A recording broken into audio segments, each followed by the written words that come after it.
Growing up, holidays were very much something that, built around traditions in my house. And one of those was going into the kitchen with my mom, and we'd spend hours making, no-bake cookies or Christmas wreaths, chocolate chips, classic, can't go wrong with those. And that's something that I think a lot of people do. My grandmother had this saying that it is the heart of the home, the kitchen.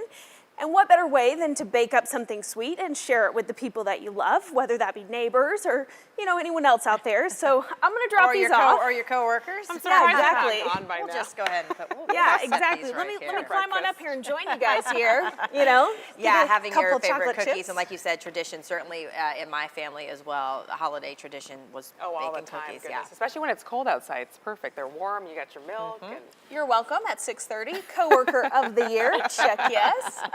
So the reason that we're talking about Christmas cookies, I actually went to a class specifically for pint-sized Alaskans where it was very hands-on and they were baking, and that was out South Restaurant and Coffee House, so take a look. We are making a peppermint cookie today with little peppermints and candy canes on top. Let's take our 1 cup measure.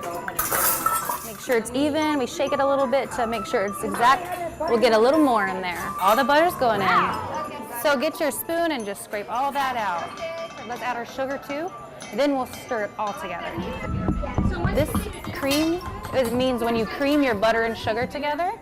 So if everyone would mix their butter and sugar up until it's all mixed together and it's one mixture. You get some muscles doing this, guys. You get some big muscles. All right, now guys, let's pay attention. We're gonna put our milk in now. What we're gonna add now is peppermint oil, which smells so good. You wanna smell it? So everyone hold your bowl down tightly and crack the egg on the other side. Well, after you finish, we'll get our cup measure, and we're all gonna get 1 cup of flour. So what flour does is it's gluten, it binds it all together into a dough, yeah. Oh, but you need a little more in there. When doughs are thick, with thick doughs, we get in there with our hands and get to play with it and mash around. There's all different kinds of cookies. These are drop cookies. Have you ever made a drop cookie before? I like them because they're easier for children, and also they're kind of rustic, really nice and rustic looking.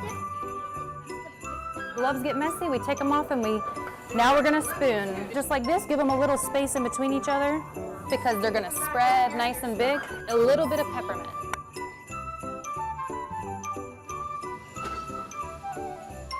I did those. Those are great.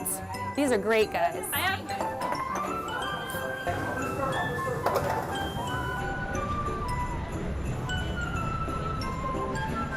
They're already done? We all share in this class. We're going to take them all home together. What are you going to do with your cookies? Eat them. Because it has peppermints on it. And I like peppermints. Did you guys have fun today? Yeah? Have a good Christmas. How great did those look right there? You've got dessert already for Christmas dinner. Yeah, and those were all made by kids. I think they were like 12 and under. They also whipped up gingerbread dough to take with them and decorated sugar cookies, which, as I mentioned earlier, the secret, as I was told, is dump as many sprinkles as possible and just make it And shine. get crazy.